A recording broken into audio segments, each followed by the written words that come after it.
அனைத்து சாதியினரும் அர்ச்சகராகலாங்கிற திட்டத்தை இந்த நாட்டில் கொண்டு வந்தது யாருங்க? காவேரி என்னும் கங்கை என்னும் பேரு வச்சானால் எங்க தண்ணி எல்லாம் ஒண்ணுதான், ஆளாளுக்கு இங்க சாதி இங்கு சொல்லி வச்சானாலும் எங்க சாதி எல்லாம் ஒண்ணுதான்.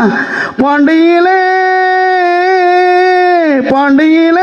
நம்ம பாரதியார் இருந்தார், பக்கத்தில் ஒரு தந்தவன் அழைச்சார், பூநூல் தான் நீ போடுனார், அவர் மையர்னு வெளுத்து வாங்கினார்.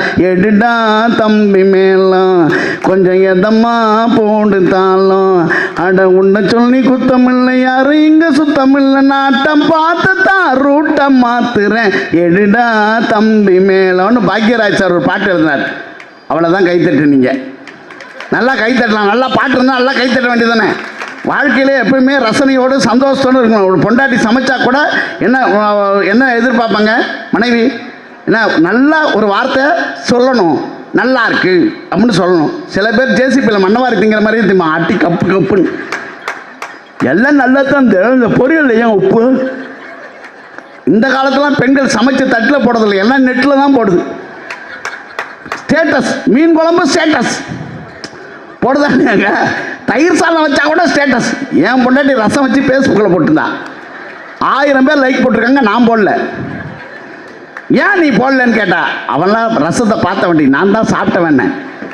3 நாள் பிச்சுட்டு போனது எனக்கு தான் தெரியும் சார். உண்மையாக சொல்கிறேன் சார், பெண்களுக்கான ஆட்சியை இந்த சமுதாயத்தில் பெண் உரிமையை, பெண் சமுதாயத்தை காப்பாற்றுவதற்காக ஒரு ஆட்சி நடந்து கொண்டிருக்கிறதுனா அது இந்த திராவிட முன்னேற்ற கழக திராவிட மாடல் ஆட்சி தாங்க. இன்னைக்கு சம உரிமை, பெண்களுக்கு சொத்துரிமை, பெண்களுக்கு சம உரிமை நடந்துட்டு இருக்கா இல்லையா? உண்மையை சொல்லுங்க. மதிய உணவு திட்டத்தை அன்னைக்கு நீதி கட்சி கொண்டு வந்தது, அதுக்கப்புறம் காமராஜர் மிகப்பெரிய விரிவுபடுத்தினார். ஆனால் இன்றைக்கு காலை உணவு திட்டம், வயிறார குழந்தைகள் கூட காலை உணவை சாப்பிட வேண்டும் என்று கொண்டு வந்த திட்டம் இல்லையா? நல்லா நினைச்சு பாருங்க. ரொம்ப அழகா வாலி அவர்கள் எழுதுவார் நம்ம தலைவரை பற்றி.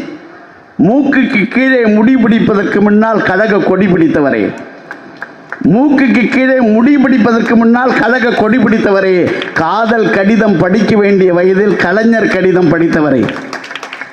இன்னும் ரொம்ப அழகா சொன்னாரே, எல்லோரும் விசா வாங்கி வெளிநாடு செல்லுகிற போது நீ மட்டும் தானே மிசா வாங்கி சிறைக்கு சென்றாயின்னு இருந்தார். இப்போ இந்த வாழ்நாளில் இன்னைக்கு மிகப்பெரிய இடத்துக்கு வந்திருக்காங்களே சார். ஒன்னே ஒன்று சொல்கிறேன், கலைஞருடைய ஆட்சியை இன்னமும் தொடர்ந்து கொடுத்து கொண்டிருக்கிறோம். கலைஞர் சாதாரண ஆளா சார்? உலகத்திலேயே கலைஞர் மாதிரி ஒரு மனிதரை பார்க்க முடியுமா? எங்கள் ஊருக்காரர் தான். எங்கள் ஊருக்கு இருந்து ஒரு 30-35 கிலோமீட்டர் தான் கலைஞருடைய ஊர்.